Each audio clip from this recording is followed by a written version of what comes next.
clica lá no aviãozinho para poder convidar aí as pessoas para conversar com a gente hoje sobre esse tema tão importante, né, que é a prevenção.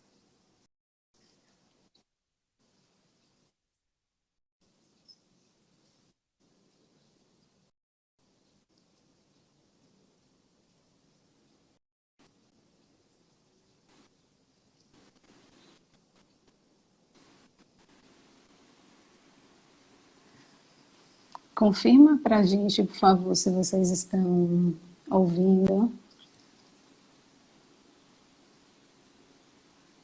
Flávia, você me Olá, ouve? ouço, tudo bem? Você tá me ouvindo bem? Oi, estou te ouvindo bem também. O Tá. pessoal está ouvindo a gente bem?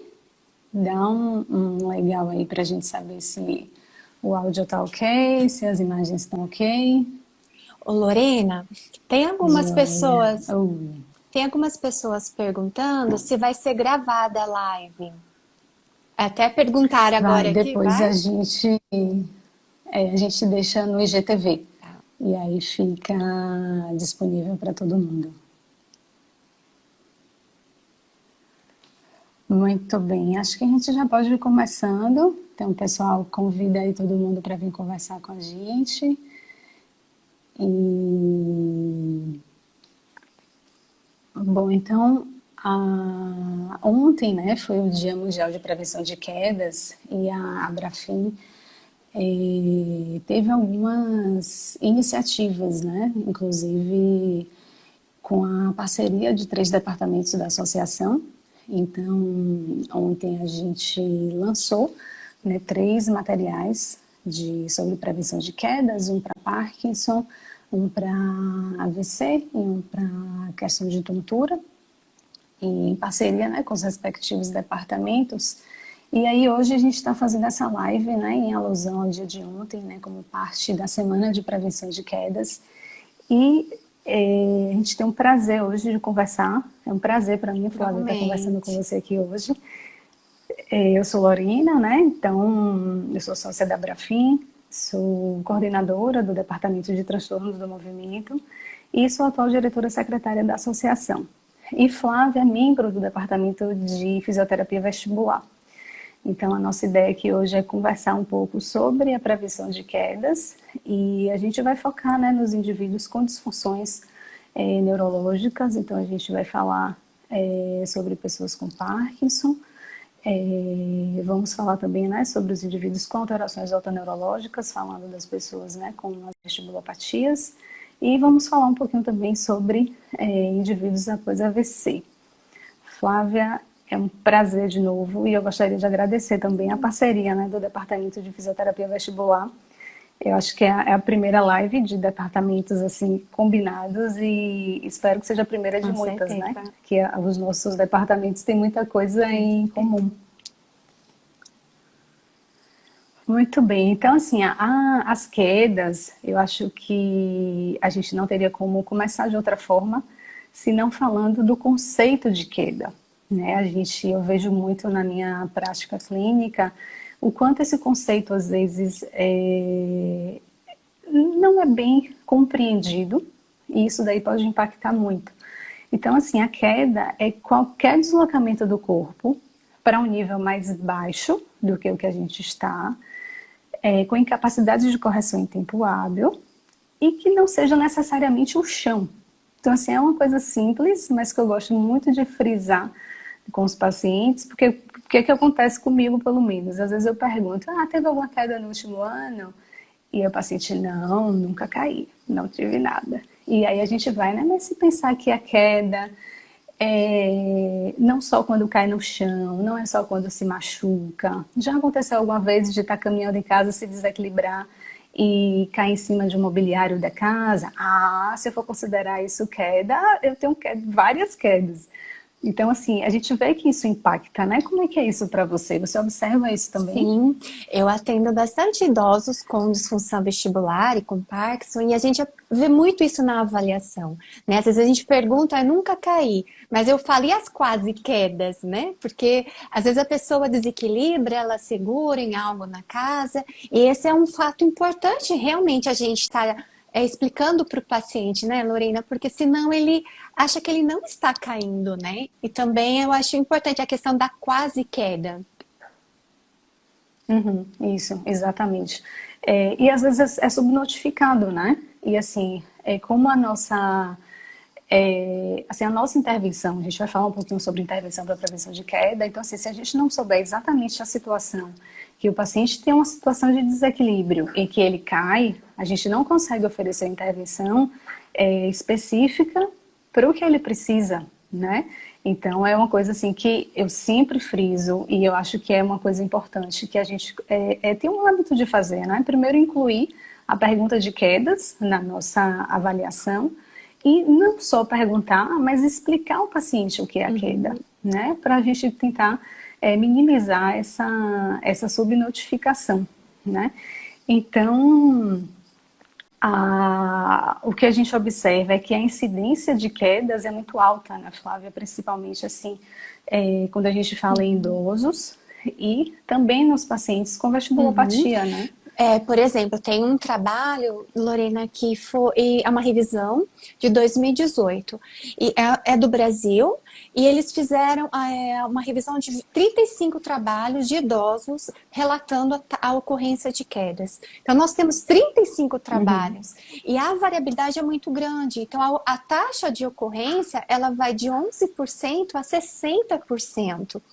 Aí eu gostaria de destacar um estudo da professora Perracini, que foi um estudo de corte em São Paulo, e ela verificou a taxa de ocorrência ao longo de um ano 30% e recorrência 11%. Uhum. Em Parkinson, assim, Parkinson em indivíduos após AVC, a gente observa que a incidência é até mais, né, do que os idosos sem comorbidades. Então, em Parkinson, a gente tem uma incidência que varia de 35% até 90% de quedas, né? A gente falando de todas as quedas, geralmente no período de um ano. E quando a gente fala de quedas recorrentes, né, que é a ocorrência de 2 quedas ou mais, essa incidência fica em torno de 18% a 65%. Né? Então, às vezes, cerca de 2/3 dos pacientes caem de forma repetida, né? O que é muito perigoso por conta das consequências que a queda pode trazer. Né? E quando a gente pensa em indivíduos após AVC, assim, de maneira geral, essa incidência varia de 24% até 73%, sendo que englobando assim, os pacientes que são hospitalizados, os indivíduos que estão na comunidade, que estão em instituições. Né? Então a gente observa que realmente são populações que caem bastante e é um desafio para a gente. Né? Então, assim, acho que é bastante relevante a gente discutir sobre, né, identificar, assim, cabe a gente identificar os fatores de risco, fazer uma boa avaliação do paciente, né, para daí pensar na intervenção. Então, Lorena, pode em falar. relação aos idosos com tontura, a taxa de ocorrência e recorrência é em torno de 55%, 54%, 55%. É muito alta, né? Se a gente for pensar em É muito relação aos alta. idosos da comunidade. O quão importante a gente avaliar corretamente e traçar objetivos corretos, né, Lorena? Isso. E aí tudo começa com o conceito de queda, Sim. né? Com boa explicação do que é a queda, né? Pessoal, só que eu estou vendo aqui que algumas perguntas já começaram a surgir. Vamos deixar assim, a gente vai tentar focar, seguir uma linha de raciocínio para a gente não se perder muito aqui. E aí daqui a pouquinho a gente se atenta às perguntas, tá bom? Então, eu pensei em deixar os comentários abertos para que a gente fosse, de repente, interagindo e tal, mas vamos deixar para responder as perguntas mais para o final. Então, Joia, pode ser assim? Tranquilo? Eu acho que a gente consegue se organizar melhor, direcionar Com melhor. certeza.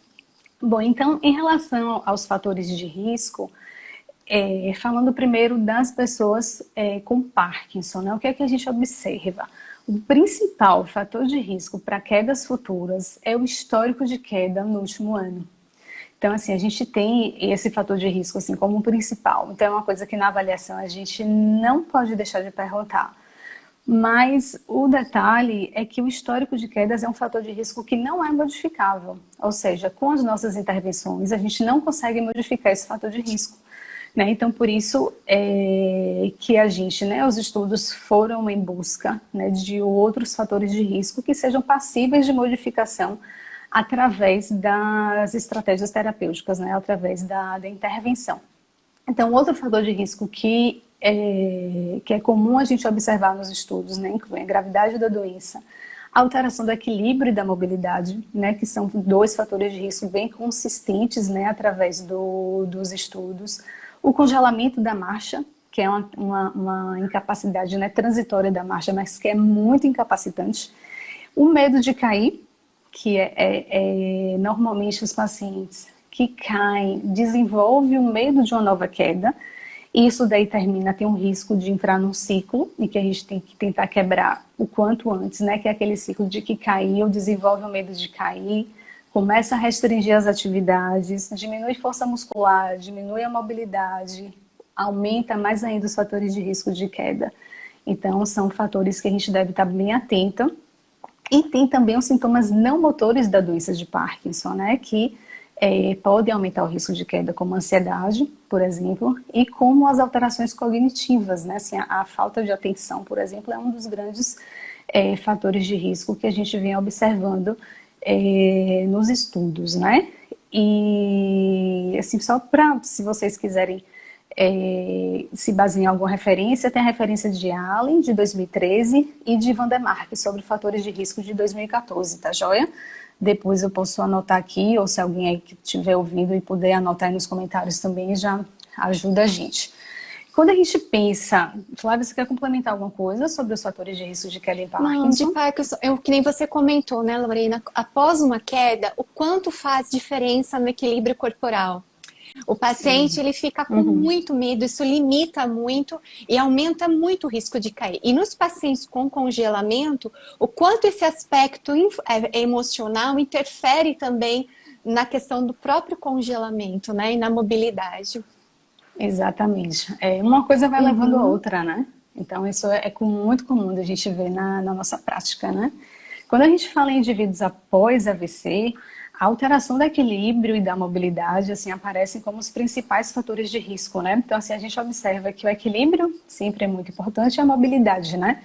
E, assim, se a gente pensar para a gente ter uma boa mobilidade, as atividades que a gente faz requerem um bom equilíbrio, né? Então, assim, não é surpresa isso daí aparecer para a gente como os principais fatores de risco, né?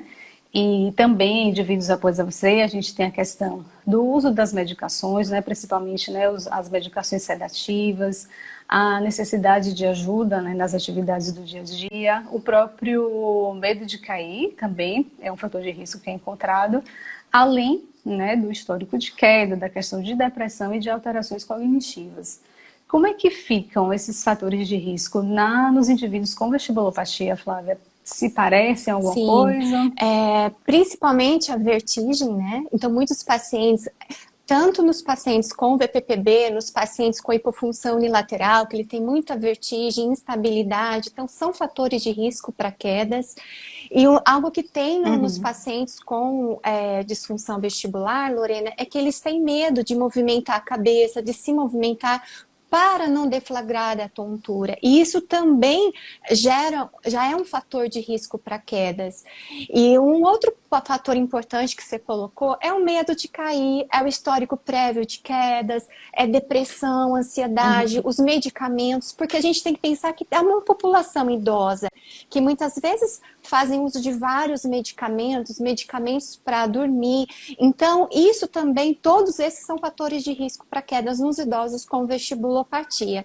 E também a gente percebe hoje que os pacientes com hipofunção vestibular bilateral, eles já têm estudos mostrando que eles apresentam uma redução do volume da formação hipocampal. Então, isso prejudica a navegação espacial e com isso também acaba... É muito comum a gente ouvir do paciente, me sinto meio perdido, eu não sei onde às vezes eu estou, fica com medo. Então, todos esses fatores são de risco para quedas nos idosos com disfunção vestibular.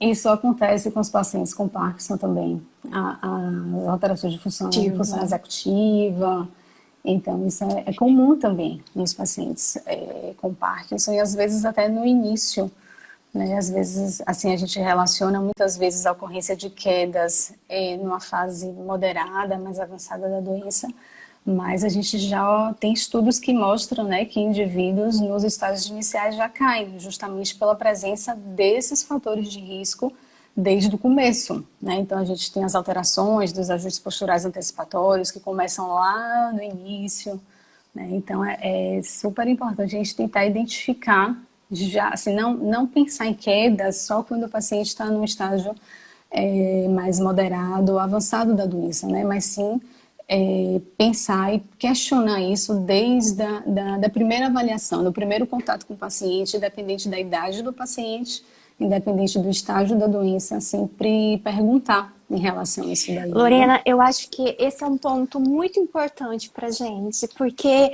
às vezes o paciente vem para fisioterapia quando ele já tem uma queda. E eu acho que para todos os idosos com problemas neurológicos, otoneurológicos, o quanto é importante nós observarmos já as alterações do equilíbrio e não somente o relato de quedas nesses pacientes, né? Então, essa observação inicial, ela é muito importante. Ajustes posturais alterados, maior dependência da informação visual, da atenção para andar. Aí você observa também a dificuldade de divisão da demanda atentiva, porque ele tem que manter o equilíbrio e caminhar em um ambiente externo. Então, isso já acaba sendo alterações prévias que muitas vezes ele ainda não teve quedas, que é importante a gente observar. Ótimo.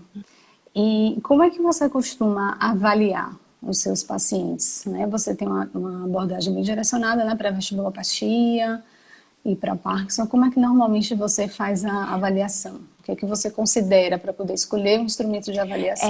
Lá no consultório, eu faço tanto avaliação, eu tenho duas avaliações importantes, a avaliação da função vestibular e a avaliação funcional, do equilíbrio corporal e do andar.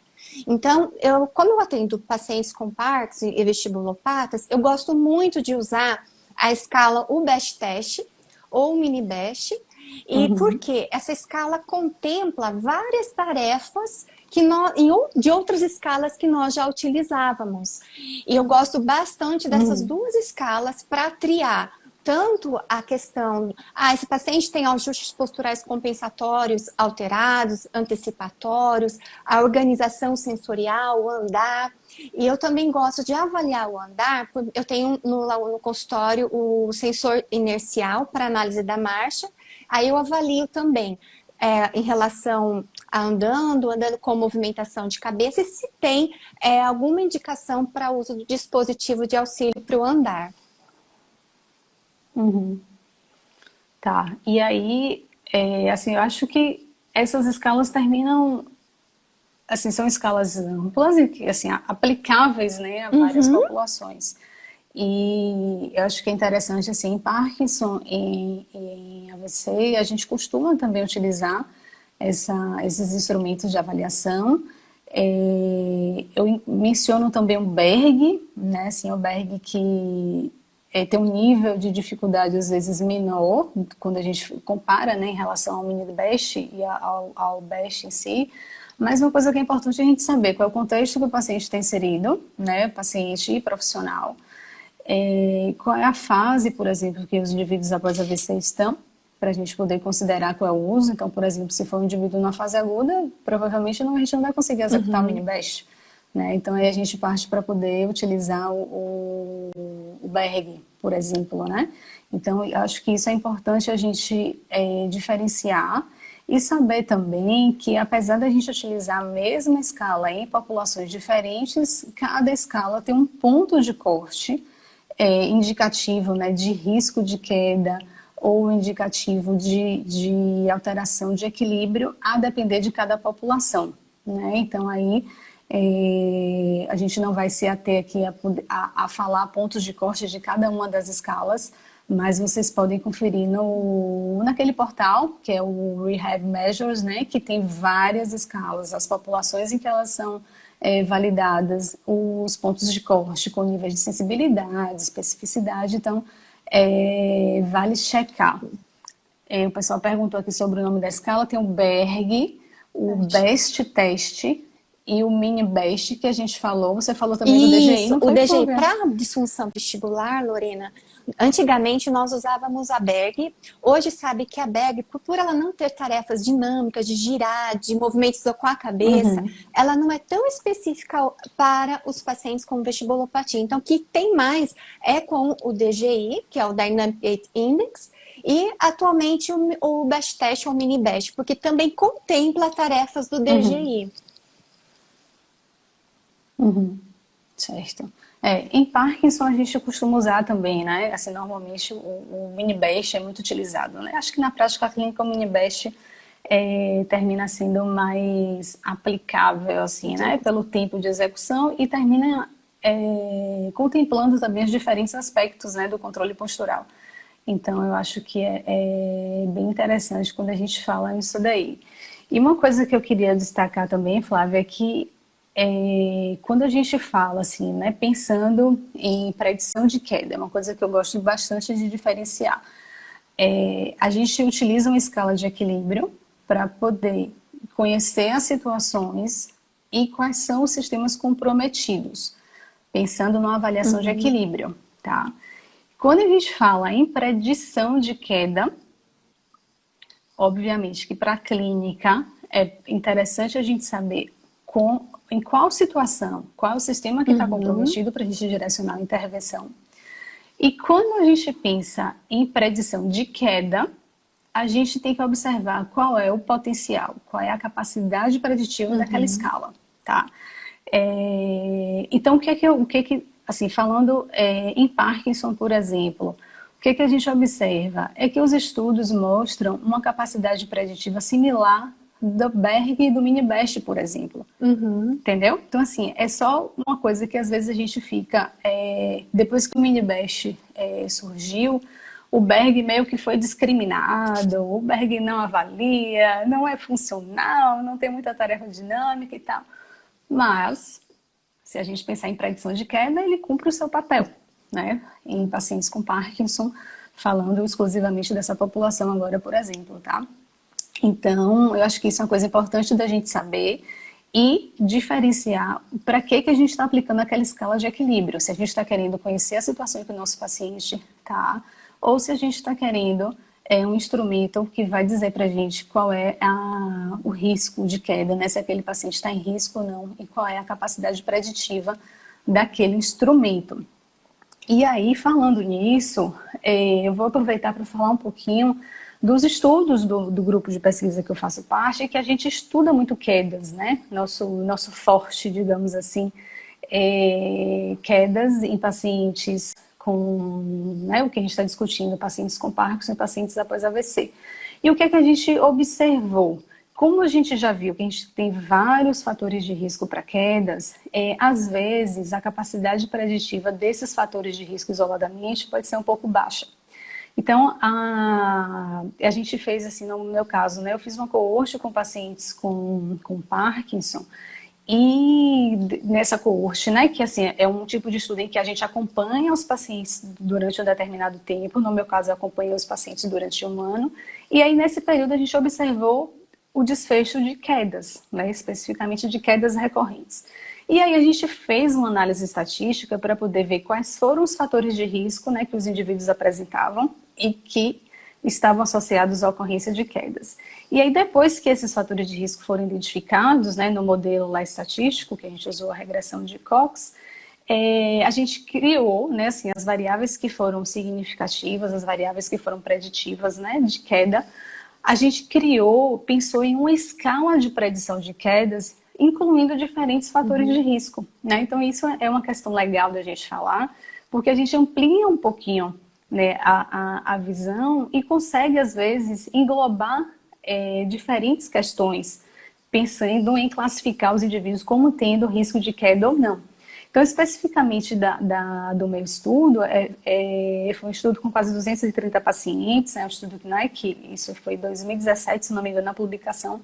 E aí a gente encontrou, né, que a história de quedas no último ano, que fazem parte dessa escala, a ocorrência de flutuação motora, né, que os pacientes com Parkinson, eles têm que usar medicação, a levodopa, né, diferentes tomadas durante o dia, e acontece uma complicação motora que o remédio começa a perder efeito antes da hora de tomar. E aí, justamente, o que a gente imagina é que nessa perda de efeito, o indivíduo tem uma alteração da mobilidade, tem uma alteração do equilíbrio, e por isso provavelmente está relacionada à ocorrência de quedas, né? E a dificuldade para realizar as atividades do dia a dia, né? Então foram os 3 fatores e a acurácia da escala de 84%, né? Que é uma capacidade preditiva bem alta. E com isso a gente propôs um sistema de classificação, né, que os indivíduos possuem baixo risco de queda, ou moderado risco de queda, ou alto risco de queda, com base na presença ou não desses fatores de risco. E outra coisa que eu queria falar em Parkinson também é de um outro modelo que foi desenvolvido pelo grupo da professora Kane, né, da Austrália, que inclui nesse modelo preditivo o histórico de queda também, a presença de congelamento da marcha e a velocidade da marcha reduzida, né? Que esse modelo teve uma acurácia também de 80%. Então, vocês podem observar que essas escalas englobam diferentes fatores de risco, né? E é importante a gente se ater a isso daí também. E aí, especificamente em relação a essa última escala que eu falei, a gente já terminou o estudo de validação, mas a gente não está com os dados publicados ainda, e que a gente testou essa escala só com base em medidas de autorrelato, né? Ao invés da gente fazer o teste de velocidade da marcha no espaço de 4 metros, a gente perguntou aos indivíduos o que é que eles achavam da velocidade de marcha habitual deles, né? Se eles consideravam a marcha na mesma velocidade, com a velocidade reduzida ou mais rápida do que as pessoas sem Parkinson. Então, breve, eu acho que a gente vai estar com esse estudo publicado, e uma coisa bem interessante.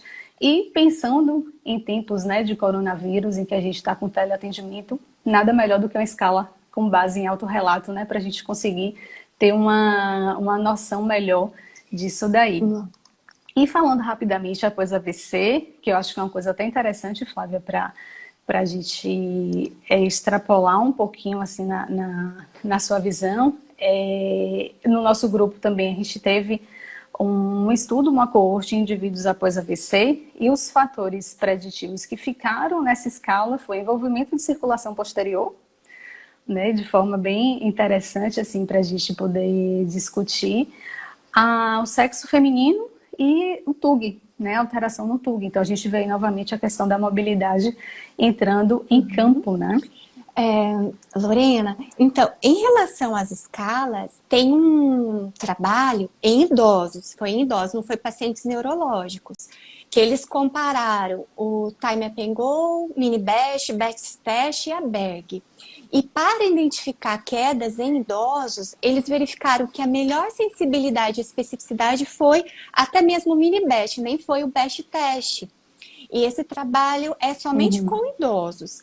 Agora, por exemplo, no nosso grupo, a gente tem bem pesquisa, tanto com pacientes com disfunção vestibular, quanto pacientes com Parkinson. E o que a gente percebe? Em relação, você falou sobre fatores preditivos de queda, mas em relação, se a gente pega antes desse paciente ter histórico de quedas, a gente usa uma escala, já separa. Porque eu sempre falo assim, a gente usa o Mini-Best, o DGI, eu sempre coloco, deu a nota de corte para risco de quedas, eu falo maior risco e menor risco, porque risco de quedas todo mundo pode ter, né? Então tem alguns trabalhos do nosso grupo que a gente separou pacientes com Parkinson com maior risco e menor risco. E nós avaliamos em plataforma de força, usando realidade virtual. E o que eu achei interessante, Lorena, é que às vezes o paciente ele mantém um bom controle sobre plataforma de força.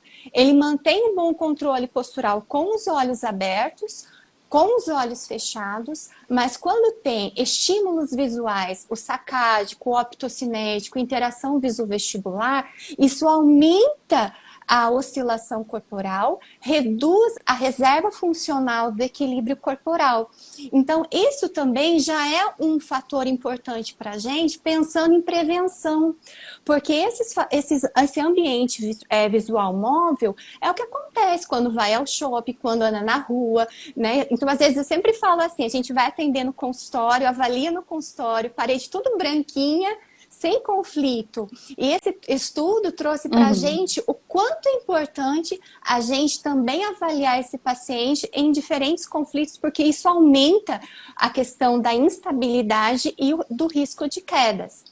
Um outro trabalho que foi feito com os pacientes com Parkinson, também lá do nosso grupo, foi estudar a inicialização do andar nos pacientes com Roniar 1, 2, e nós observamos bem no início. Né? Então, antes dele ter um problema, de uma instabilidade em retropulsão, nós observamos que já tem parâmetros alterados na inicialização do andar.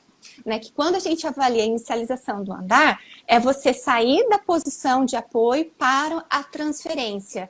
E nessa, a gente avaliou a diferença do centro de pressão e do centro de massa. E no paciente com Parkinson, esse deslocamento foi menor. E isso interfere nas outras fases da marcha. Então, também é um ponto muito importante para identificar e nós treinarmos quando falamos de tratamento, né? Porque até a gente conversou aí nos bastidores que às vezes o paciente vem quando ele tem quedas. E a gente está pontuando aqui estudos que avaliaram fatores preditivos de quedas e já mostraram alterações do controle postural, até mesmo antes desse paciente apresentar uma instabilidade em retropulsão. Né? E tem também um outro estudo do nosso grupo que a gente dividiu. A professora Juliana Gazola, acho que ela está nos assistindo, foi até do trabalho do doutorado dela, dividiu em idosos sadios, idosos com vestibulopatia com uma queda e quedas recorrentes. Nós avaliamos sobre plataforma de força em um ambiente virtual também. E nós percebemos os idosos com quedas recorrentes, os vestibulopatas, apresentaram redução da reserva funcional, aumento da oscilação corporal, redução do limite de estabilidade. Então, são parâmetros importantes que nós temos que ter para poder pensar em tratamento, em objetivos de tratamento, né? Esses estudos, assim, você observa também a questão de variabilidade da marcha. Sim. Principal... Né? Tem alguns estudos em Parkinson que mostram, né, assim, estudos que tiveram um resultado favorável em relação à redução de quedas e que uma das coisas que melhorou foi a variabilidade da marcha. Né? Principalmente nos pacientes com Parkinson e com congelamento. Né? Há uma variabilidade muito grande no padrão da marcha, né? Sim. É muita coisa, né? Assim, eu acho que a gente sempre tem que ter em mente, né? A gravidade da doença do paciente que a gente está lidando. Saber disso quando a gente está lendo os estudos, né? Que as coisas se comportam de forma diferente. A gente tem alguns ensaios clínicos em Parkinson, por exemplo, que fazem análise de subgrupo, né? Os indivíduos com menor gravidade da doença se comportam de uma forma em relação à supervisão do treino, né? Se é totalmente supervisionado ou não pelo fisioterapeuta, em relação ao ambiente, se o paciente é tratado em ambiente domiciliar ou se é tratado em um serviço, né? De fisioterapia. E para pacientes APHVC também, né? A gente tem as diferentes fases, os diferentes comprometimentos, então tudo isso daí é importante a gente ter bem claro, né? Assim, a gente abrir a mente e pensar nessas coisas quando a gente estiver lendo um artigo, né? Para a gente ter um cuidado na interpretação das coisas que a gente está lendo e tentar diferenciar justamente isso, né? Porque a professora Kenny sempre fala assim, a regra não vale para todos, né? Porque é diferente, né? A gente está tratando com indivíduos, né? E cada um tem as suas particularidades, cada um tem a sua gravidade diferente, a sua forma de lidar com as situações, né? Então isso daí eu acho que é bem interessante da gente sempre pensar E nisso daí, né? Lorena, o que você fala é um ponto muito importante, porque a gente lê muito, a gente faz trabalho, ensaio clínico, só que quando a gente vai fazer uma pesquisa, tem um critério de seleção muito importante, né? Para a gente poder Uhum. falar, não, é em relação ao sistema vestibular, é em relação à doença de Parkinson. Mas no consultório, a gente vai receber o paciente com déficit visual, auditivo, Uhum. diabético, né? Então, Exatamente. o quanto nós temos que pegar esses estudos, mas pensar na questão individual, né? Aí eu acho muito importante ter uma avaliação objetiva, mensurável, traçar objetivos a curto prazo, a longo prazo, para cada paciente, né? Sim, com certeza. Flávia, o tempo tá Eu voando. imaginei que o nosso roteiro. Já são quase oito h Meu 40 e a gente vai Deus! falar de prevenção agora, né? Eu acho que essa parte de prevenção a gente consegue abordar de uma forma bem geral, assim, porque são medidas que servem para todos, né? Relacionadas às questões ambientais, que com certeza o ambiente pode favorecer a ocorrência de quedas, a gente não tem dúvida disso daí. Então, o que é que você destacaria em relação às medidas gerais de orientação em relação à prevenção de queda, os fatores ambientais, os fatores comportamentais? A gente tem falado muito disso, né? O comportamento de risco para queda. A gente está validando uma escala também que é só de comportamento de risco para queda. Então, tem muita coisa interessante aí para a gente abordar, né? Lorena, eu acho muito importante, porque até que os fatores comportamentais. Em relação aos ambientais, a gente sabe a questão de piso liso, piso molhado, essas calçadas irregulares. Às vezes eu acho um absurdo, aqui em São Paulo, vários restaurantes agora colocam mesa fora na calçada, então isso limita muito para as pessoas que estão andando. Em relação aos Uhum. fatores comportamentais, tem um ponto que eu falo muito com os meus pacientes, é o comportamento sedentário também, né? Às vezes você tem paciente com uma hipofunção vestibular apenas, mas esse paciente não realizar os exercícios, deixar de se movimentar, ele vai apresentar complicações secundárias. E o comportamento sedentário, isso favorece muito. Também a questão da hidratação, muitos idosos passam a não se hidratar Uhum. corretamente, também é uma questão de tontura, né, sapatos, e uma questão que eu falo para todos, eu acho assim, que no box do banheiro já deveria ser entregue com a barra de proteção, né? Mas muitas pessoas têm preconceitos em relação a isso, mas eu acho que isso é um mecanismo ambiental, é um fator ambiental muito importante, né? Teve uma. Uhum.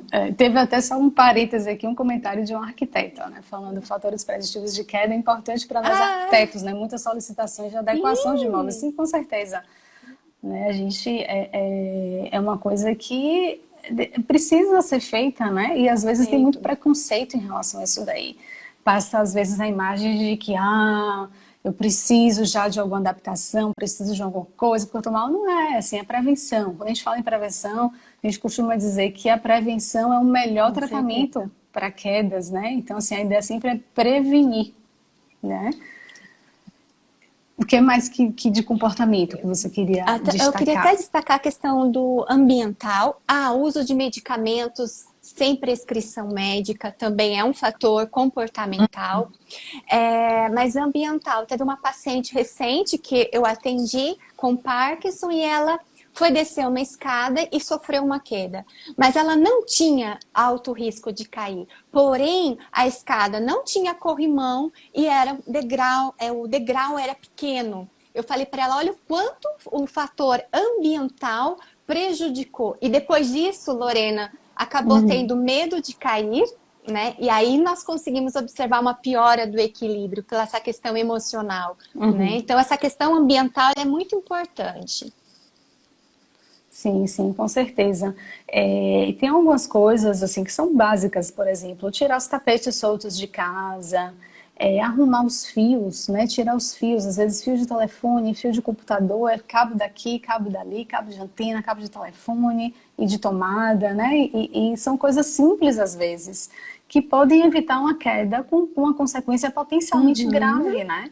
Então, eu acho que essas medidas ambientais são bem importantes da gente incluir na nossa avaliação também, a gente perguntar, né, como é que é cada cômodo da casa do paciente, a gente tentar conhecer e tentar orientar isso daí também.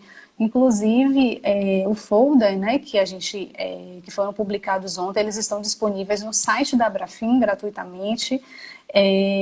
Tem essas orientações, né, sobre o ambiente domiciliar seguro, né? Então, assim, às vezes uma alteração simples já é suficiente para a gente reduzir o risco de Sim. queda, né? E uma coisa bem interessante. E o que eu queria complementar, mais assim, em relação ao comportamento de risco de queda, são algumas atitudes, assim, por exemplo, não subir em banco para poder alcançar alguma coisa no alto, né? Assim, ter sempre algum apoio firme para poder subir, né? Não só pegar aquela cadeira que está ali, às vezes é uma cadeira de rodinha, uma cadeira giratória que está ali, você pega para poder subir em alguma coisa. Óculos, né? Limpeza de óculos, às vezes é uma questão simples, principalmente se for óculos bifocal, multifocal, que às vezes gera um pouquinho de confusão, né? Imagine se esse óculos está sujo.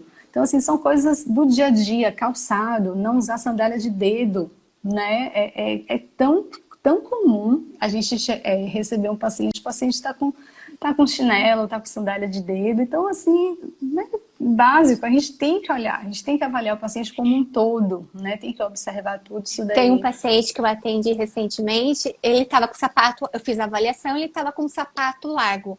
Eu falei, mas sapato tá largo pro pé do senhor, mas assim, 2 dedos. Ele, mas é confortável. Eu falei, bom, é confortável, porém não é o ideal. Uhum, Então, essa questão do sapato é muito exatamente. importante. E é tão simples, Sim. né? Assim, às vezes é uma coisa simples de resolver. Tem um comentário aqui, né? O processo natural do envelhecimento já gera muitos fatores de risco. Sim. Sim, com certeza, né? As alterações somatosensoriais, visuais, e as coisas se somam, né? Então a gente costuma dizer que as coisas se somam e cabe a gente avaliar isso daí, ter essa ideia mais ampla, né? Pensar fora da caixa e saber que a gente está ali com o indivíduo, que cada um é cada Uhum. um, tem as suas situações, as situações pessoais, as situações familiares, de ambiente domiciliar, né? E a gente tenta oferecer, pensar junto e oferecer alguma situação mais segura, né, em relação à prevenção de quedas, né? Então eu acho que isso daí é importantíssimo para.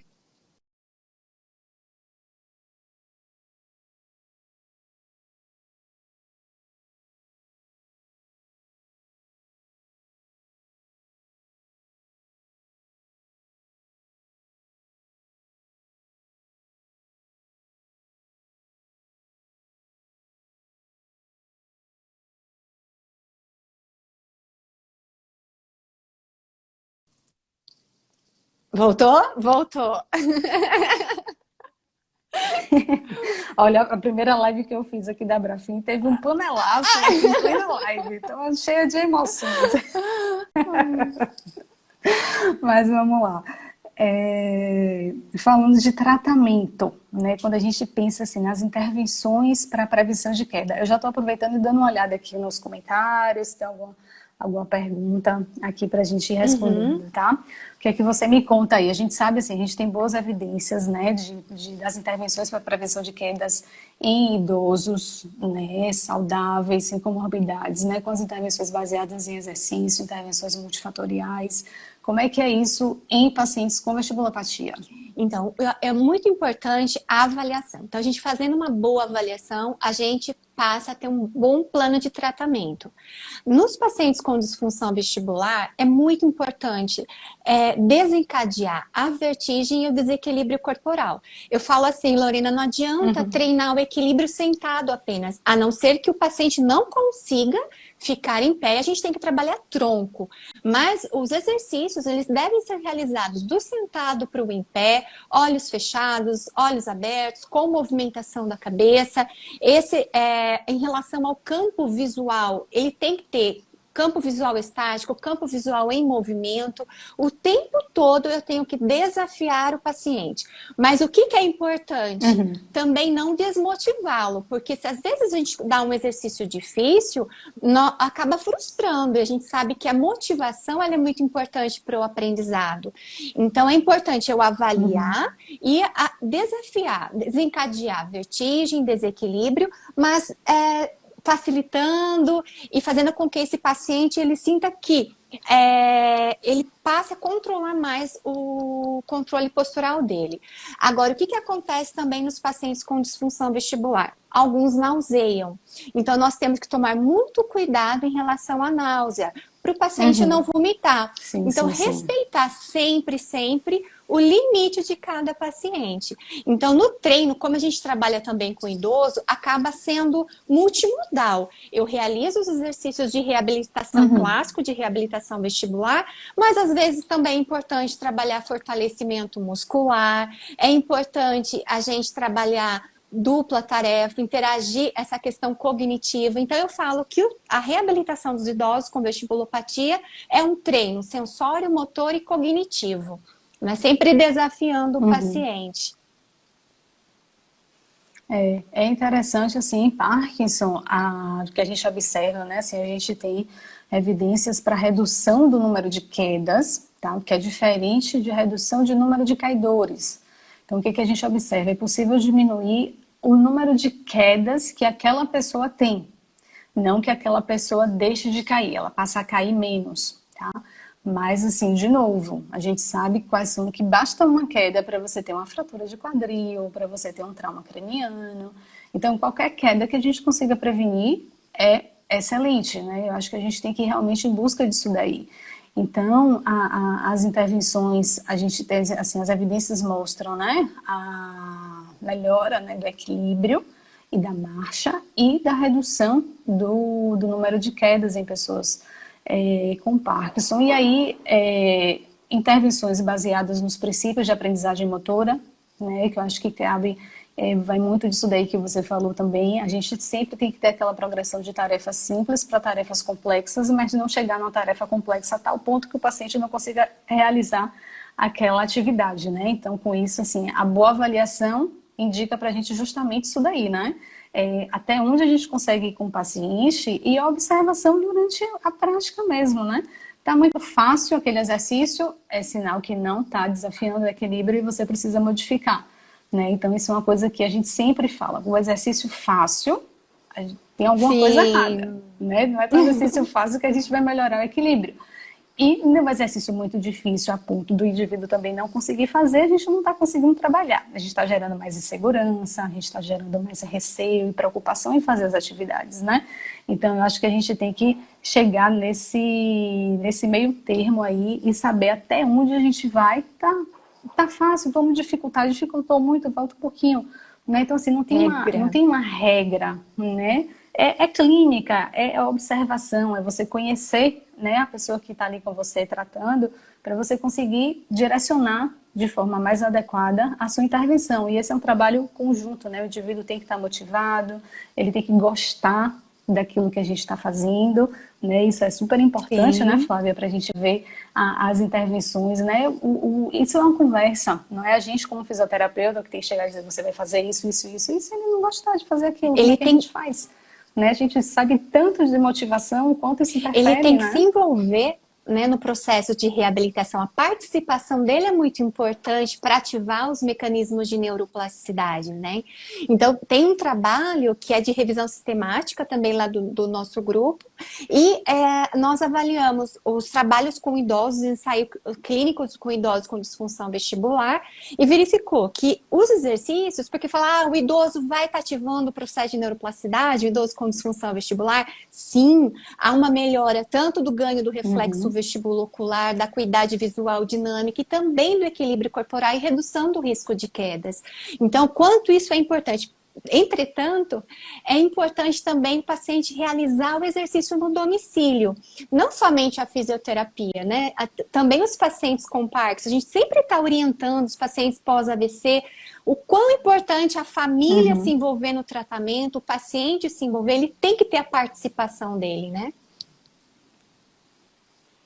Tá. E indivíduos após AVC, como é que é a sua prática? Assim, o que a gente observa na literatura é que às vezes tem uma variação muito grande, né? Como a gente falou, da mesma coisa que vale, né, para a incidência de quedas e para os fatores de risco, né? Os indivíduos em diferentes fases de AVC, a gente não pode considerar como sendo do mesmo grupo quando a gente observa os estudos, né? O contexto em que esse indivíduo está inserido, né? Se é um ambiente hospitalar, se é residente da comunidade, então tudo isso daí interfere muito também, né? Então, assim, é importante a gente ter essa noção de sempre ver a gravidade da lesão, né? Ver o tempo que esse indivíduo teve após o AVC. Como é a sua experiência em relação a isso Lorena, e daí? é bem isso que você falou, no AVC há uma variabilidade muito grande, de acordo com o tipo de lesão, a área comprometida, né? Às vezes também o tempo pós-lesão, os pacientes, eles vão fazendo ajustes compensatórios que eles aprenderam, e isso pode também estar provocando complicações secundárias no próprio padrão da Uhum, marcha. Né? Então, assim, por exemplo, alguns pacientes que têm uma hipertonia de membro superior, eu fiz um curso Bobat e eu lembro que foi discutido sobre isso. Ele apresenta instabilidade e isso pode ter uma relação do sistema vestibular com o aumento do tônus. Então, cada paciente, ele é uhum, individual. Então, tudo vai depender da avaliação. Porém, o treino de equilíbrio, do andar, o processo, acaba sendo muito similar a diferentes populações, né? Treinar em diferentes contextos sensoriais, trazer a questão funcional para o treinamento, não ser um treinamento uhum. individualizado, um sistema individualizado, a questão do treino de força, treino aeróbio, então tudo isso faz parte do contexto e depende muito da avaliação de cada paciente. Uhum, joia. Alguns comentários aqui. É muita gente querida, Flávia, com a Opa! gente aqui. A Alquema está aqui com a gente. Teve uma pergunta aqui de uma pessoa perguntando: esse vestibular que vocês falam é tontura? Sim. Sim, né? O sistema vestibular é a questão de tontura que a gente está se referindo mesmo. A importância de incluir as escalas específicas, né, na avaliação da gente da fisioterapia. E a gente até recebeu uma pergunta, Flávia, falando de indivíduos com Parkinson com a gravidade maior e a questão de congelamento da marcha, né? E a dúvida foi o que é que poderia ser feito, que o indivíduo conseguia utilizar bem algumas pistas visuais em ambiente interno, mas em ambiente externo isso não era muito comum. O que a gente observa é que além das pistas visuais, as pistas auditivas também podem ser interessantes, Muito. né? As pistas auditivas eu acho bem interessante, eu utilizo com os pacientes, eu coloco peço para colocar fone e ter a marcação. Tinha um aplicativo, mas eles fecharam, chamava Parking Sound, que buscava, você chegou a ouvir? Sim, eu usava muito esse Então, é aplicativo. muito interessante para o treino do andar desses pacientes, né? Então, e é uma coisa prazerosa, porque é uma Uhum. música, não fica só né, a marcação. Podia até vincular a playlist no Sim, Spotify, lembra? Que sim, a gente pegava as listas e botava, né? Era bem sim. interessante. E teve uma pessoa até que perguntou que é pior quando a gente ajuda o parkinsoniano na marcha, o que a gente orienta? Se o indivíduo tiver congelamento, né, não é para puxar a pessoa. O congelamento é quando os pés colam no chão. Então, assim, o ideal é que a gente pede até que pode colocar um pé na frente dele e pedir para a pessoa passar por cima do pé. Você dá alguma pista visual e um comando bem objetivo, né? Passe por cima, levante o pé, passo grande e evitar muitas frases, muitas palavras, porque isso às vezes termina confundindo um pouquinho Olha, mais, né? Nosso tempo está ai, quase acabando, Flávia. É um tema gostoso, tão, né? tão gostoso de falar, né? Eu sei que eu tenho meu viés para poder conversar sobre quedas, ainda mais, né, em Parkinson, que é a minha carcaça, digamos assim. Mas se deixar, a gente fica aqui conversando, Lorena, né, falaram sobre o sobre o tema. metrônomo. Eu acho muito legal. Eu peço para o paciente baixar o Sim, sim, aplicativo sim. no celular e também treinar em casa, além no consultório.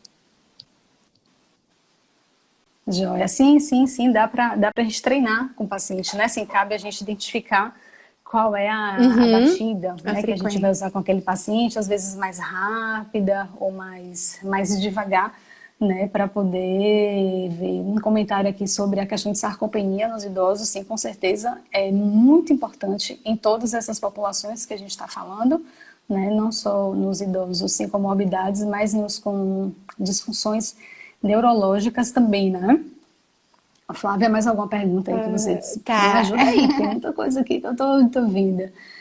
Dupla Ah, tarefa. sim! Dupla tarefa pode ser prejudicada. Sim, dupla tarefa a gente observa muitas vezes uma redução do desempenho da marcha, por exemplo, em dupla tarefa, né? E é um fator de risco para quedas, né? Já tem alguns estudos que mostram isso. É uma coisa que assim, acho que não tem ainda uma constância assim, de relatos, né? A gente observa alguns estudos que mostram, outros que não mostram, mas o que a gente observa na prática é que os indivíduos em realização de dupla tarefa termina tendo um desequilíbrio maior, mas não, isso indica que a gente tem que tratar o indivíduo em condição de dupla tarefa e não fazer, porque é impossível a gente viver sem dupla tarefa, né? O que a gente costuma dizer assim, por exemplo, é evitar subir uma escada fazendo alguma coisa ao mesmo tempo, prestar mais atenção em alguma coisa. Então, essas questões a gente deve sim observar e tratar, né? E procurar saber isso daí. Lorena, em questão da dupla tarefa, eu acho muito importante. A gente só precisa ter uma boa avaliação para saber para qual paciente indicar, né? Então, porque ela também é um Exatamente. fator de risco. Por outro lado, ela é um fator que nós temos que treinar na reabilitação, né? Tem muitos idosos que ganham Isso. com o treinamento de dupla tarefa. Isso é muito importante. Com Como está certeza. nosso tempo? Acho que daqui a pouco aparece o reloginho aqui. Ainda está aparecendo o reloginho? Acho que tá, né? A gente tem, pela minha conta aqui, a gente tem 3 minutos para poder finalizar. Deixa eu ver se tem mais alguma pergunta aqui. Mas assim, eu acho que a gente conseguiu, Flávia. Pega uns comentários aqui, ó. Hudson falando de uma escala que consegue avaliar os fatores intrínsecos e extrínsecos. Então, dê uma olhadinha aí nos comentários também que a gente consegue ver. Flávia, eu acho que a gente não tem tanto tempo mais, mas assim, eu acho que a gente conseguiu, nesse curto espaço de tempo, conversar um pouquinho, esclarecer algumas coisas, né? Lembrando sempre, a avaliação com fisioterapeuta neurofuncional é fundamental, né? Para a gente conseguir traçar um bom plano de tratamento, né? Quando a gente pensa em quedas. Então, assim, foi um prazer muito grande conversar com você. A gente conversou muito nessa semana, né, para planejar o que a gente alinhar as coisas, né, as questões principais que a gente poderia abordar. E você quer Eu complementar quero alguma coisa? agradecer, Lorena, a oportunidade de dividir essa live com você, com um tema também que eu sou apaixonada, e agradecer a Abrafim pela oportunidade e fechar assim com uma consideração que é importante que todo o processo de reabilitação ele deve envolver a prevenção, termos escalas, ferramentas para preditores e também tem que ser uma atividade personalizada, ter a participação do paciente para atingir o processo de neuroplasticidade, né? Que é o objetivo que nós queremos. Muito obrigada, eu Sim, com adorei. certeza. Eu também. E assim, a gente se vê Sim. amanhã, né? Amanhã tem um webinar da Abrafim que é exclusivo para sócios, então aproveitando você que não é sócio ainda, se associe à Abrafim, né? Amanhã a gente tem esse webinar sobre conscientização, né, de prevenção de quedas em idosos, vão ser temas excelentes, então a gente se encontra Com amanhã certeza. no Sim. webinar, né, Flávia? Como ouvintes, né, para a gente se atualizar aí nos temas. E também eu gostaria de convidar, né, assim, as inscrições do webinar amanhã esgotaram, né, então foi um sucesso muito grande. E a gente vai se encontrar de novo na primeira capacitação virtual da Abrafim, né, Sim. Flávia? Que é o primeiro evento online da associação e que a gente está planejando, né, com muito carinho, muito cuidado. Então a gente vai ter 6 módulos diferentes, né, que vão acontecer no período de 6 até 22 de julho. E a gente vai se encontrar no Modo. terceiro módulo, se eu não me engano, né, no dia 13 de julho. Eu vou falar